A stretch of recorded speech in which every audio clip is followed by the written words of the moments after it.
ഞങ്ങൾ നാളെ രാവിലെ നേതൃയോഗം കൂടിയിട്ടുണ്ട്. നാളെ പ്രഖ്യാപിക്കും. KPCC നേതൃത്വവും AIC നേതൃത്വവും ആലോചിച്ച് ഇവിടുത്തെ പാർട്ടി ഘടകങ്ങളൊക്കെ ആലോചിച്ചിട്ട് ഏറ്റവും മിടുക്കിയ ഒരാളെ, എല്ലാവരും മിടുക്കന്മാരും. വനിതാ ജില്ലാ പഞ്ചായത്ത് പ്രസിഡന്റ് വേണം, വൈസ് പ്രസിഡന്റ് ഘടകകക്ഷിക്ക് കൊടുക്കുമോ? പ്രാപ്തയായ വനിതകൾ ഉണ്ടാവും. അതിൽ ഒരു പ്രാപ്തയെ ഞങ്ങൾ പ്രസിഡന്റാക്കി ഞങ്ങൾ നിയമിക്കും. ഈ വൈസ് പ്രസിഡന്റ് ഘടകകക്ഷി ഏതിന് പോകും? തീർച്ചയായിട്ടും അത് മുസ്ലിം ലീഗിനായിട്ട് ബന്ധപ്പെട്ട അത് ഞങ്ങൾ ഇന്ന് ഉച്ചയ്ക്ക് 3 മണിക്ക് ഞങ്ങളുടെ UDFന്റെ നേതൃയോഗമുണ്ട്. ആ കാര്യങ്ങളൊക്കെ നിങ്ങൾ തീരുമാനിക്കുകയായിരുന്നു. ഈ മറ്റൊന്ന്, UDF പൊതുവെ വലിയ ജയം നേടിക്കഴിഞ്ഞാൽ പിന്നീട് വീട്ടിൽ പോയി വിശ്രമിക്കുകയും അടുത്ത ദയനീയ പരാജയം ഏറ്റുവാങ്ങുകയും ചെയ്യുക പതിവാണ്. അതിൽ കോഴിക്കോട്, പ്രത്യേകിച്ചും പ്രവീൺ വളരെ കഷ്ടപ്പെട്ട് പണിയെടുത്ത് ഒരു റിസൾട്ട് ഉണ്ടാക്കി കഴിഞ്ഞു. കോഴിക്കോട് എന്താണ് നിങ്ങൾ ചെയ്യാൻ പോകുന്നത്? നാളെ രാവിലെ ജില്ലാ കോൺഗ്രസോട് നേതൃയോഗമാണ്. അത് പഞ്ചായത്ത് പ്രസിഡന്റുമാർ നടക്കാനുള്ള യോഗം മാത്രമല്ല, അടുത്ത അസംബ്ലി തെരഞ്ഞെടുപ്പുള്ള തയ്യാറെടുപ്പ് നടക്കാനുള്ള യോഗം കൂടിയാണ്.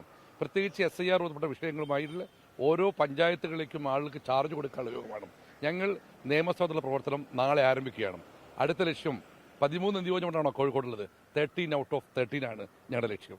ഈ പഞ്ചായത്ത് പ്രസിഡന്റുമാർ, അധ്യക്ഷന്മാർ, നഗരസഭാ അധ്യക്ഷന്മാർ, ഇവരെ തെരഞ്ഞെടുക്കുമ്പോൾ എന്താണ് നിങ്ങളുടെ മുൻഗണനാക്രമത്തിൽ ക്രൈറ്റീരിയ? എന്തൊക്കെയാണ് മാനദണ്ഡങ്ങൾ? ഒരു കാരണവശാലും മേൽക്കമ്മിറ്റി ഇടപെടില്ല.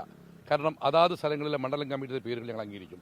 അതൊരു കൃത്യമായ മാനദണ്ഡം നാളെ കൂടുന്ന ജില്ലാ കോൺഗ്രസ് കമ്മിറ്റി യോഗം മണ്ഡലം കമ്മിറ്റികൾ നൽകും. പഞ്ചായത്ത് പ്രസിഡന്റുമാരും വൈസ് പ്രസിഡന്റുമാരും കോൺഗ്രസിന് അനുവദിക്കപ്പെടുന്ന സ്ഥലങ്ങളിൽ ഏത് രീതിയിലാവണം തെരഞ്ഞെടുപ്പിനെ കുറിച്ച് കൃത്യമായ മാനദണ്ഡം ഉണ്ടാക്കും. ഏതായാലും മേൽക്കമ്മിറ്റിയിൽ നിന്ന് അടിച്ചിറക്കലുണ്ടാവില്ല, അടിച്ചേൽപ്പിക്കലുണ്ടാവില്ല. അതുമാത്രവുമല്ല, അതാത് പഞ്ചായത്തിലെ കമ്മിറ്റികളുടെ പൂർണ്ണ സ്വാതന്ത്ര്യവും അവകാശവുമായിരിക്കും ആ കാര്യങ്ങളിൽ. KPCC സെക്രട്ടറി മേയർ സ്ഥാനാർത്ഥിയായ നിയാസിന്റെ തോൽവി, ഈ തരംഗത്തിനിടയിലും 3ാം സ്ഥാനത്തേക്ക് നിയാസ് പോയി. അതിനെങ്ങനെയാണ് നിങ്ങൾ കാണുന്നത്? എന്താണ് ചെയ്യാൻ പോകുന്നത്? വളരെ ഗൗരവമുള്ള വിഷയമാണ്. ഞങ്ങളത് 3 അംഗ കമ്മിറ്റി നിയമിക്കാൻ പോവുകയാണ്. അതും നാളെ കൂടിയ DCC യോഗത്തിൽ കമ്മിറ്റി വെക്കും. അതിൽ ഏതെങ്കിലും തരത്തിലുള്ള വീഴ്ചയോ പാളിച്ചയോ ഏതെങ്കിലും പാർട്ടിക്കാരന്റെ ഭാഗത്ത് വന്നിട്ടുണ്ടെങ്കിൽ അതിൽ ഗൗരവ നടപടി ഉണ്ടാവും. മാത്രവുമല്ല, അതിൽ പല അന്തർധാരകൾ ഉണ്ടായിട്ടുണ്ട്. ആ അന്തർധാരയാണെങ്കിൽ അത് ഞങ്ങൾ പുറത്തു കൊണ്ടുവരും. Thank you Praveen. ഏതായാലും അഭിനന്ദനങ്ങൾ. പ്രവീണിന്റെ വലിയൊരു പോരാട്ട വിജയം കൂടിയാണ്.